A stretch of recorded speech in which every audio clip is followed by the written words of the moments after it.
سلامونه ستړي مشئ وخت مو په خیر تاسې ته له زیر نیوز 24 څخه د نن ورځې د مهمو خبرونو ټولګي ته راغلاست ویو.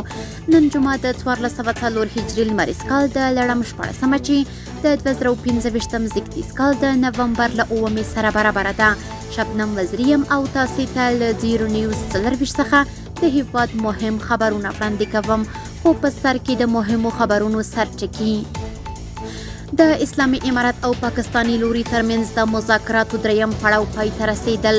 با خبره سرچینو ویلي چې د استنبول مذاکراتو کې افغان لوري خپل نظریه د منځګړو له وړاندیز سره شریک کړي، خو پاکستاني لوري داسې غوښتنې مطرح کړي چې په افغانستان پورې هیڅ تړاو نه لري. د هیواد شمال زلزله ځپلو سره د یونیسف مرسته. یونیسف د افغانستان شمال کې د وروستۍ زلزلې زیانمنو سره له ژمنیو مرستو خبر ورکړی.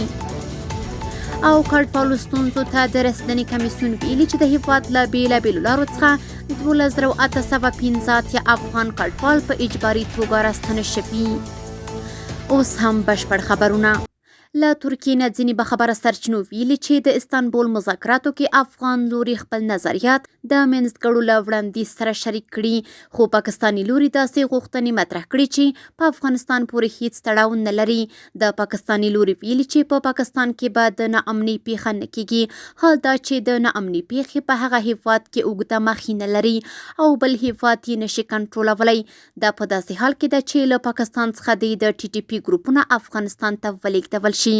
بل لوري ته د اسلامي امارات مرکچی پلاوي له پاکستان غوښتي چې د پاکستان خاوره او فضا به د بل هیواد او داعش له لوري د افغانستان خلاف نه کارول کیږي، خو پاکستان یې نه مني.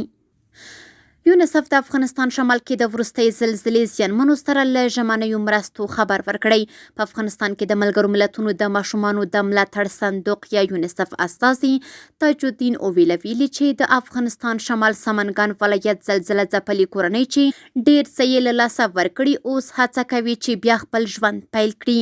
نوموړي ویلي چې نن 429 د حفظ الصحې کیټونه او ژمني کالي زیانمنو ته ویشلي او نورې مرستې هم روانې دي. نوموړي زیاته کړې چې یونیسف ژمن دی د ماشومانو او کورنیو د باعزته بیا رغونې لپاره مرستې وکړي. د کډوالو ستونزو ته د رسیدنې کمیسیون ویلي چې د هیواد له بېلابېلو لارو څخه 12815 افغان کډوال په اجباري توګه راستنه شوي.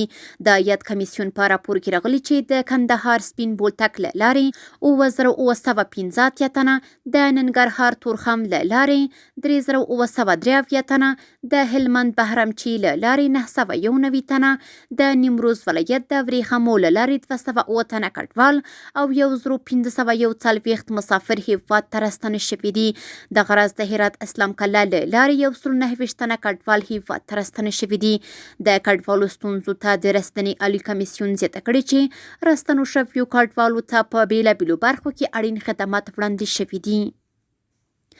او وروستی خبر هم دا چې د روغتیا نړیوال سازمان ویلي چې د شمالي افغانستان زلزله ځپلو سیمو ته عاجلې مرستې رسیدلي. د روغتیا نړیوال سازمان یا WHO ویلي چې د شمالي افغانستان د 3.8 درجې زلزلې پر مهال یې د چمتووالي په برکت ژر تر ژره بیړني طبي خدمات برابر کړل. یاد سازمان دغه راز ویلي چې د ناروغیو د څار 12 ډلې له وړاندې په شمالي ولایتونو کې فعالې وي او له مخکې ځای پر ځای شوي اړین طبي توکي د دې لامل شول چې سمدلاسه د بلخ او سمنګان ولایتونو ته د زلزله ځپلو لپاره خدمات ورسوي.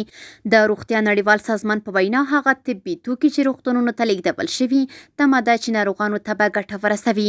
دغه راز نور طبي تجهیزات هم د مزار شریف په ګودام کې ځای پر ځای شوي څو د نورو اړتیاو او احتمالي پس لرزو زلزلو پر مهال وکارول شي. یاد سازمان یو ځل بیا ډاډ ورکړی چې له افغان روغتیایي کارکوونکو او زلزله ځپلو ټولنو سره به خپل ملاتړ ته دوام ورکوي.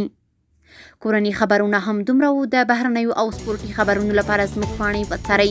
په خپل رسنیو باندې فیسبوک، انسټاګرام، ایکس، افغاني، ټویټر، یوټیوب او ټیک ټاک زموږ خبرونه خوښئ او موږ تعقیب کړئ. ادرس یې زیر نیوز 24 تر سبا خبرونه د الله پامان.